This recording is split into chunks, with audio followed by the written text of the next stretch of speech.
আচ্ছা, ভাঙা কোনো জিনিসের বদলে সবচেয়ে দামি কি পাওয়া যেতে পারে? আমাদের আজকের গল্পটা কিন্তু দর কষাকষির এমন এক পর্যায়ে পৌঁছায় যা সত্যি কল্পনাকেও হার মানিয়ে দেয়। গল্পের একেবারে কেন্দ্রে আছে এক চালাক শেয়াল। তার সামান্য একটা দুর্ভাগ্যই জানেন এমন এক অবিশ্বাস্য দর কষাকষির জন্ম দেয় যা একের পর এক অবাক করা ঘটনার দিকে নিয়ে যায়।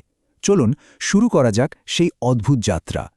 তো প্রথম পর্ব, সামান্য একটা নরুন থেকে মূল্যবান হাড়ি।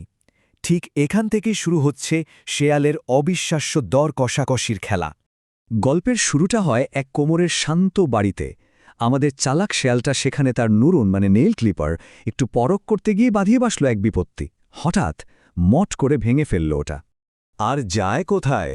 শিয়ালের মেজাজ তো গেল বিঘ্রে।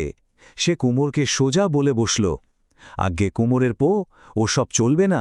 যদি ভালো চাও তো আমার নুরুনটা ফিরিয়ে দাও। কিন্তু মুশকিলটা হলো কি, সেই গ্রামে কোনো কামারি ছিল না। তো বেচারা কুমোর তো অসহায় হয়ে পড়ল। নরুনটা সারাবে কি করে? শিয়াল তো তার ভাঙা নুরুনের জন্যে জিদ ধরে বসেছিল, কিন্তু উপায় না দেখে বেচারা কুমোরকে নিজের হাতে বানানো একটা নতুন হাড়ি দিয়েই রফা করতে হলো। আর এভাবেই সে আর তার প্রথম চালটা চালল। ব্যাস, এখান থেকেই শুরু হলো আমাদের এই দর কষাকষির খেলা।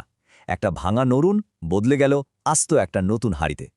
এবার পর্ব ২, হাড়ির বদলে কোণে। যদি মনে হয় আগের বিনিময়টা অদ্ভুত ছিল, তাহলে পরের ঘটনার জন্য প্রস্তুত হন, কারণ এবার বাজিটা কিন্তু অনেক বড় হতে চলেছে। তো নতুন হাড়িটা নিয়ে শেয়াল মনের আনন্দে হাঁটতে শুরু করল। পথেই দেখা হয়ে গেল এক বিয়ের বড়যাত্রীর দলের সাথে, যারা কিনা অন্ধকারে দেদারসে বোম পটকা ফাটাচ্ছিল। আর যা হওয়া ঠিক তাই হল। একটা পটকা সোজা এসে পড়ল শেয়ালের নতুন হাড়িতে, আর সাথে সাথেই সেটা ভেঙে একেবারে চুরমার। এরপর শিয়ালের দাবিটা শুনলে অবাক হতে হয়। সে চেঁচিয়ে বলল, বাজি পোড়াবার আর জায়গা পাওনি? ভালো চাইলে আমার হাড়িটা ফেরত দাও, নইলে কনেকে দিয়ে দাও। বিশ্বাস করা কঠিন, কিন্তু বড়যাত্রীরা ভয়ে সত্যি সত্যি কনেকে শেয়ালের হাতে তুলে দিল। একবার ভেবে দেখুন তো ব্যাপারটা, দর কষাকষির খেলাটা কোথায় গিয়ে দাঁড়ালো? সামান্য নরুন থেকে হাড়ি, আর সেই হাড়ি থেকে সোজা কনে। পর্ব ৩, কনের বদলে ঢোল। এই পর্বে এসে গল্পটা কিন্তু একটা বেশ অন্ধকার আর অপ্রত্যাশিত মোড় নেয়, যেখানে একটা দুর্ঘটনা শেয়ালকে তার চূড়ান্ত পুরস্কারের দিকে এগিয়ে দেয়।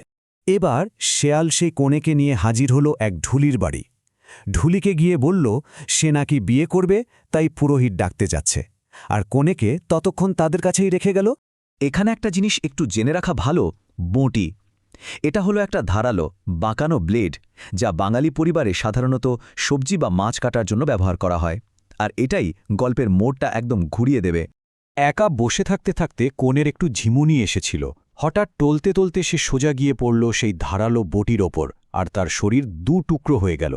ভয়ে ঢুলির বউ তখন মৃতদেহটা খড়ের গাদায় লুকিয়ে রাখল। শিয়াল ফিরে এসে কোণেকে তো আর দেখতে পেল না, আর তখনই সে আবার তার আসল রূপে ফিরে এলো। ঢুলির বউয়ের কান্নাকাটি শুনে সে বলল, ওসব কথা থাক, ঢুলির ঢোলটা আমায় দিয়ে দাও, আমি তোমাদের ছেড়ে দিচ্ছি। আর এই হলো আমাদের দর কষাকষির খেলার একদম শেষ ধাপ।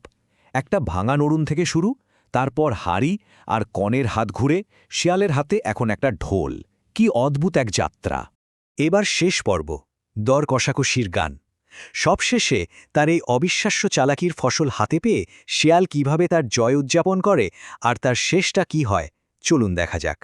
নিজের শেষ পুরস্কারটা পেয়ে শেয়াল তো মহা খুশি। সে সোজা একটা উঁচু তালগাছের মাথায় চড়ে বসল। ভাবল এবার ঢোল বাজিয়ে গান গাইবে। আর সে মনের আনন্দে তার জয়ের গান ধরল ঠিক এইভাবে, তাক ডুমাডুম ডুম, নাকুর বদলে নরুন পেলাম, তাক ডুমাডুম ডুম, নরুন দিয়ে হাড়ি পেলাম, তাক ডুমাডুম ডুম, হাড়ির বদলে কনে পেলাম, তাক ডুমাডুম ডুম। কিন্তু মনের আনন্দে নাচতে গিয়েই ঘটল চূড়ান্ত বিপত্তি। হঠাৎ পা হড়কে সে গাছ থেকে সোজা নিচে পড়ে গেল। ধপাস! এই যে এতগুলো অদ্ভুত দর কষাকষি হল, এই খেলায় তাহলে শেষ পর্যন্ত জিতলটাকে?